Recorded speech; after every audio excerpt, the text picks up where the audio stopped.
Olha, a gente vem conversando com vocês sobre a questão da endoscopia como um método, como uma ferramenta para o seu emagrecimento.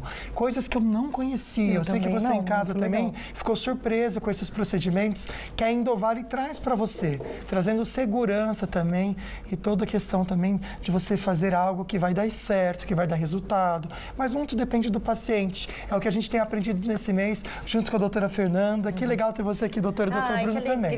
Sejam bem-vindos. Doutora, tudo bom, doutor? Bem-vindo. Olha, eu vou falar que o quadro que vocês gravaram mostrando esses procedimentos através de endoscopia deu muito o que falar, que eram coisas que a gente nem conhecia. Sim. Então foi bem legal trazer para o pessoal de casa conhecer também. Obrigado pelo conteúdo. Que bacana, imagina. A gente que agradece muito. Vamos para as perguntinhas que vocês mandaram relacionadas a isso, amiga? Vamos ver. A primeira pergunta vai aparecer aí para vocês. Ó. O balão intragástrico é colocado e retirado por cirurgia? A Regina de Jacareí que mandou. E aí?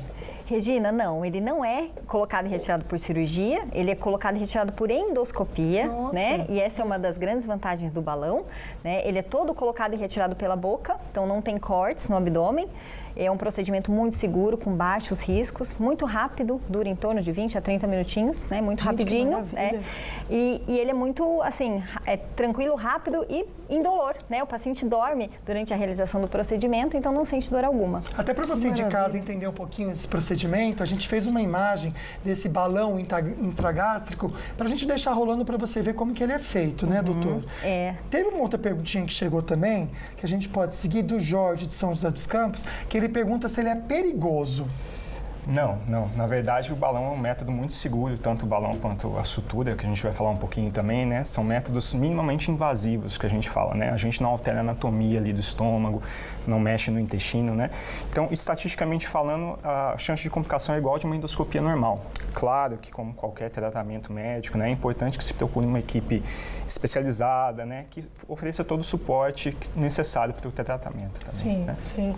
Nossa, muito legal as imagens que estava passando, colocando o balão dentro. Olha que bacana. Implantando, tirando, mesmo, né? Parece muito legal. A gente olhando assim, a gente sabe que tem toda uma estrutura, né, todo um equipamento aí, mas a gente olhando realmente parece que realmente é simples, né? Não é uma coisa que realmente vai, tipo uma cirurgia, né, que mexe muito com a pessoa. É um porte totalmente diferente, né? Ele é até considerado um procedimento rápido, endoscópico, e esse é um dos objetivos dele, ser o menos invasivo possível, né? Muito legal. Gente, muito legal. Vamos para a próxima, então. Coloca na tela, por favor. Que cuidados devo ter ao ter um balão intragástrico no meu dia a dia? O Pedro de São José dos Campos que mandou. Boa pergunta, né? Existe uma fase de adaptação. Quando a gente coloca o balão, né, intragástrico, os primeiros dias ali, o organismo não entendeu que aquilo dali é uma prótese. Então, nesses primeiros dias, 3, 4 primeiros dias, são normais alguns sintomas, às vezes náusea, né, vômito. Passado esse período, a maioria dos pacientes nem lembram que estão com balão, né? A não ser, às vezes, quando exageram ou na quantidade do alimento ou, às vezes, na qualidade. E quando eu digo qualidade, não só em termos nutricionais, né? Claro que todo mundo sabe que comer um sanduíche, um fast food, não é saudável. Mas para o paciente que está com balão, alguns tipos de alimentos, por exemplo, a jaca, é super saudável. Mas para o paciente que está com balão intragástrico, ele não cai tão bem. Às vezes o paciente pode ter sintoma. Então, por isso é importante, né, ter esse acompanhamento também com o nutricionista e seguir essas orientações para que o tratamento seja da forma mais adequada possível. A pessoa que tem esse balão, ela pode praticar atividade física? Pode, a atividade física, não só pode, como deve praticar, né? A atividade física, ela aumenta a perda de peso e ela é liberada, né, com o uso do balão. As únicas atividades que a gente pede para o paciente evitar são aquelas que pode ter trauma no abdômen. Por exemplo, luta marcial, né, que pode ter um soco, cotovelada, porque se tiver um trauma, pode ser que tenha um rompimento do balão. Então, por isso que a gente pede para evitar esse tipo de atividade física. Mas as outras todas estão liberadas. Doutora, agora, qual que é a média? Você falou de perca de peso. Qual que é a média que perde de peso com esse balão? Sim, quer falar um pouquinho? Sim. Isso é importante. Porque cada método ele oferece uma perda média, né, de perda de peso, tanto dos estudos do que quanto a gente vê na prática, né? Para o balão, a gente tem uma perda média de peso em torno de 15 a 20% do peso total. Já na sutura, a gente consegue em torno de 20 a 30%. Então, para um paciente de 100 quilos, por exemplo, né, o balão, uma perda média em torno de 15 a 20 quilos. E para sutura, né, em torno de 20 a 30 quilos. Claro que, às vezes, esteticamente, o paciente quer perder mais, né? Mas em termos de saúde, de melhora de qualidade de vida, de redução do risco cardiovascular, de infarto, de derrame, né? Uma perda acima de 5% já é significativa. Perfeito. maravilha, não? Para quem fez a cirurgia bariátrica, de repente está assistindo a gente e teve esse reganho de peso, que infelizmente acontece com uma porcentagem, acho que vocês podem até me informar disso, né? Sim. As pessoas podem usar esse balão? Não, na verdade o balão ele é contraindicado para todo mundo que tem uma cirurgia gástrica prévia. Então, se o paciente já fez alguma cirurgia, que é o caso da cirurgia bariátrica, ele não pode colocar o balão, tá? Tem outros métodos que a gente pode fazer uma ressutura, uma nova costura onde foi feita a cirurgia bariátrica, ou o plasma de argônio, que a gente vai falar também um pouquinho dele depois, tá? É um outro procedimento para quem fez cirurgia bariátrica, tá? Agora, vamos para a próxima na tela? Vamos sim. Vamos para a próxima perguntinha que mandaram pra gente. As pessoas que colocam balão voltam a engordar? A Marcela de Taubaté que mandou.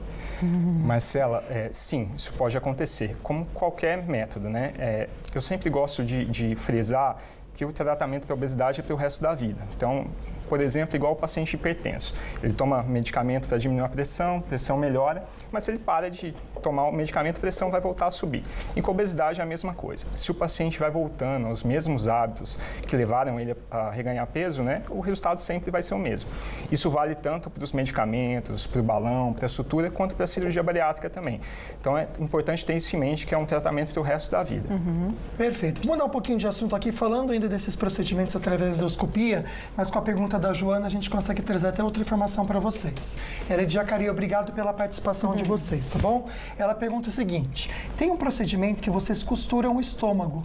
Ele é reversível? Até tem um nome, né? Sim, é bacana, Joana, ter perguntado isso, né? Esse procedimento ele se chama gastroplastia endoscópica. Gastroplastia endoscópica. A gente tem a gastroplastia cirúrgica, é nome difícil. Gastroplastia. A gastroplastia cirúrgica é a cirurgia bariátrica. A gastroplastia endoscópica é esse procedimento que a gente faz, né? Ele também é chamado de sutura gástrica. A gente reduz... É mais fácil, sutura, fica mais fácil.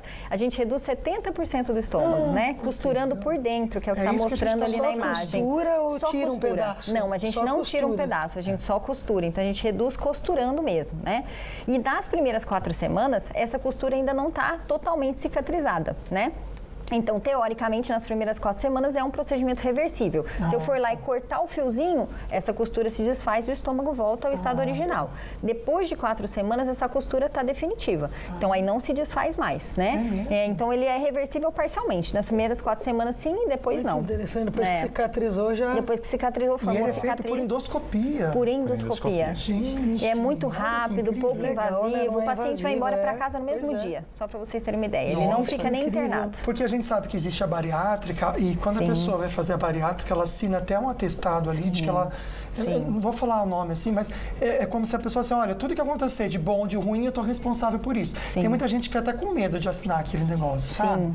Porque é um porte cirúrgico. Toda cirurgia tem um risco muito maior do que um procedimento. O nosso é considerado um procedimento, né? Agora, falando dessa gastroplastia endoscópica, a pessoa tem que repor vitamina pro resto da vida ou não? Não, por a gente fazer um procedimento restritivo, a gente mexe só no estômago, a gente não mexe no intestino, a gente não tem a desabsorção que acontece na cirurgia bariátrica, tá? Na cirurgia bariátrica, a gente cria um atalho para o intestino. Então, uma boa parte, que é o local de absorção de ferro, nutrientes e vitaminas, não acontece. Então, por isso que o bariátrico tem que repor ao longo da vida. Nesse procedimento, não. Ele não é desabsortivo, ele é restritivo. Então, doutora, agora você falando isso, sinceramente, eu vejo assim, na minha ignorância aqui, posso estar errado, tá?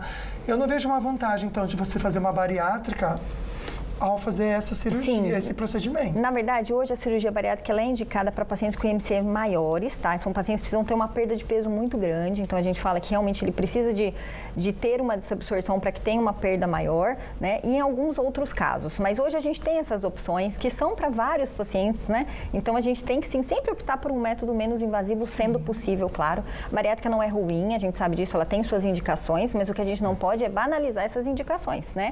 Indicar para as pessoas que não precisam dessa alteração de anatomia tão importante, tá? Que acaba perdendo vitamina, né, demais. Sim, tem uma amiga que perdeu cabelo após a bariátrica, então, porque não absorve, vitaminas corretamente, né? Até a questão do ferro, né? A gente tem que fazer um exame bem certinho depois. A pessoa tem que fazer esse acompanhamento também de exames depois que faz com vocês aqui? Não, na verdade, ele não é tão rigoroso quanto é na bariátrica, a gente não tem essa questão da absorção, mas a gente faz sim um acompanhamento com a equipe para mudança de hábito, né? O objetivo é a gente mudar a vida, é mudar o que nos levou a engordar, né? Deixar os exames tudo tinindo, certinho. Isso, exatamente. Teve um outro procedimento que eles comentaram também, esse eu também nunca tinha ouvido falar, gente, que é o plasma de argônio. E a próxima perguntinha tem a ver com isso, né? Vamos ver, tá? Vamos lá. Plasma de argônio é indicado para todas as pessoas acima do peso? Jusilene de São José dos Campos que está perguntando. Certo. Jusilene, não. Na verdade, o plasma de argônio é indicado para um tipo específico de cirurgia bariátrica, que aqui no Brasil é a mais comum, que a gente chama de bypass gástrico. Nesse tipo de cirurgia, a parte do estômago é grampeado e é feito um pequeno reservatório no estômago. E esse estômago é emendado no intestino. Essa emenda a gente chama de anastomose. Então, você imagina como se fosse um funil, né? O funil seria o reservatório gástrico e essa saída do funil seria essa emenda que a gente chama de anastomose.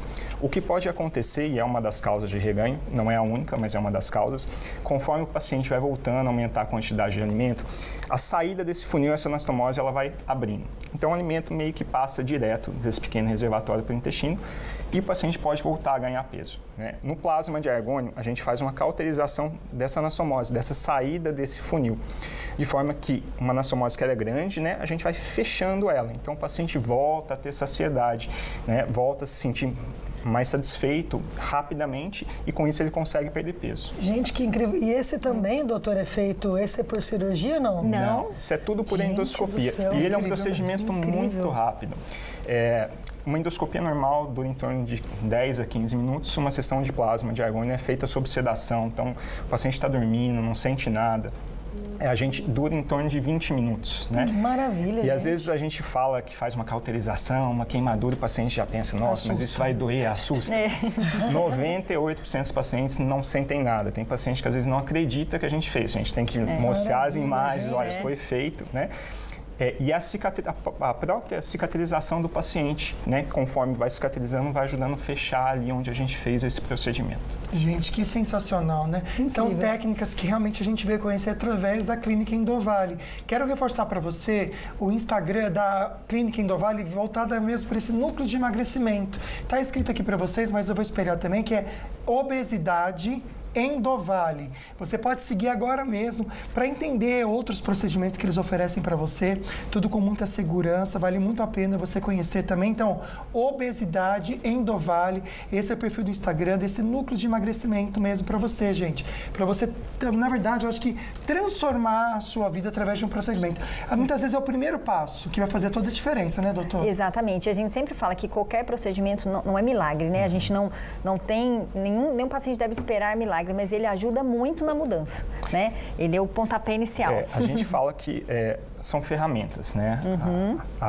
A ferramenta, os procedimentos são uma das ferramentas, a equipe multidisciplinar, mas a principal peça é o paciente. Na verdade, é ele que precisa da mudança do hábito de vida para que ele não só perca peso, mas mantenha essa perda de peso pelo resto da vida. A gente sempre fala, não adianta estar um espaço pequeno preenchendo com leite condensado, por exemplo, gente, né? sim, então, sim. toda mudança é muito mesmo. importante também, né? Que legal, e a gente está muito conversando legal, muito gente. sobre isso aqui no programa, porque a gente sabe do perigo que a gente está enfrentando com a obesidade no mundo todo, né? Como vem trazendo prejuízos para a saúde do mundo inteiro.